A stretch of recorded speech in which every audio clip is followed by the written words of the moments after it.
Hey, what's going on, team? Welcome to today's daily walk. So how do you know it's the right time? The right time to start that side business, the right time to lose that 20 pounds, the right time to start looking for a mate, the right time. Well, here's how you could pretty much irrefutably know that the timing is right.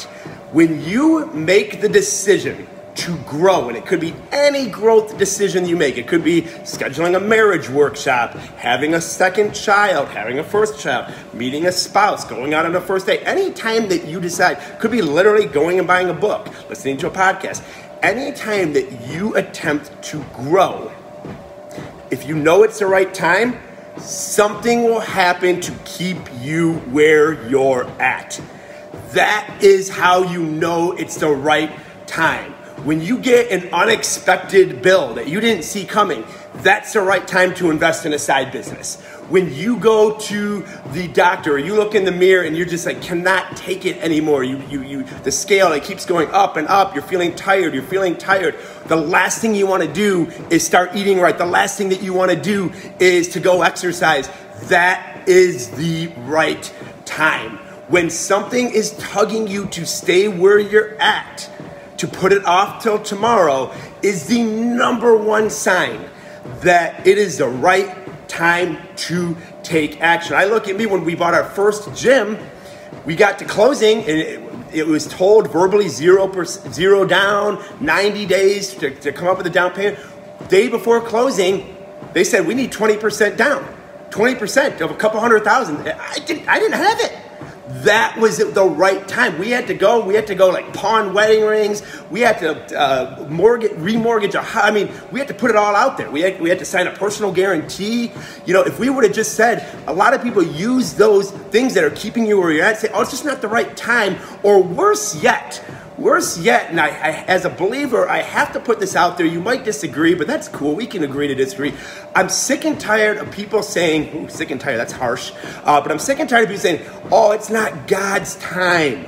Okay, God the Father, if you are a father or a mother, do you want your children to have success now? Or do you want to say, you know what, honey, I don't want you to hit that home run now. It's not the right time, and hold them back. Do you really think that God the Father wants to hold us back? When those things that force you to say things like, oh, it's not on God's time, that is the devil, that is the universe holding you back, saying, you know what? Ooh, my radar just went out. You're trying to grow. Can't have that. And it's the universe or the devil or whatever your belief system is that's holding you back to keep you where you're at, to keep you in the land of mediocre. Come on.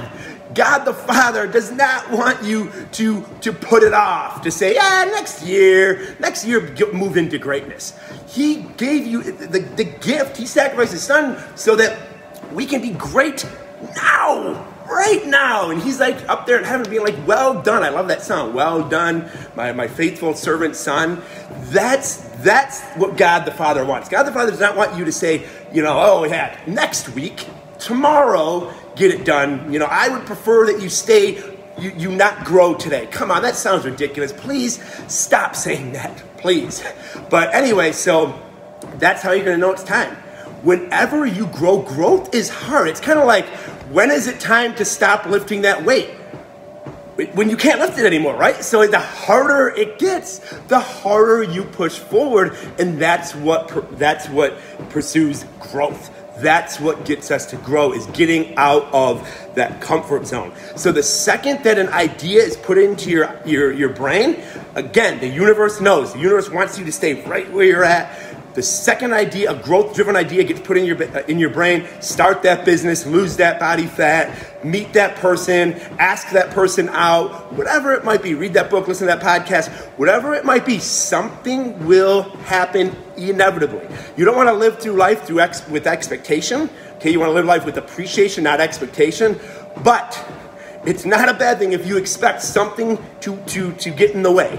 Okay, you want to listen to that podcast? Your iPhone's just like spinning. You're like, What the heck? Well, of course it is. The universe doesn't want you listening to those positive things and leveling up. So we take a deep breath, we get it fixed, and we listen to it. The second you say, you know what, I'm going to do that business opportunity, of course you're going to get a flat tire in your car. And you're not going to have the start up. Of course that's going to happen, because that's what I would do. If I were trying to hold you back, I'd be like, ooh, they're trying to level up their finances. I better hit them financially.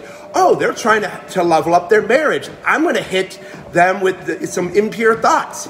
Of course that is going to happen. So that's when you know it is the right time. The universe that we live in, the growth-driven universe, the God-gifted universe is what I would say. The time is right now to grow every single day. So don't let things that are holding you back be your excuse to say, now isn't the time. Here's the litmus test. The litmus test is, am what I'm doing, is it growing me or not? Okay? That's the test. So like right now, if I want to go to Waffle House, now is not the time for that. There's going to be nothing to me going to Waffle House right now is going to do to help me grow. Especially, I've already had breakfast and whatnot. But if I'm going to say, you know what, I'm going to go make some sales calls. I'm going to go work out. Then the second I make those decisions, it's like, maybe I'll do it later. My ankle's kind of hurting. I could do sales calls later. I'm going to start putting it off. That's the world holding me, trying to hold me back. So don't let that happen to you. Your time is absolutely right now.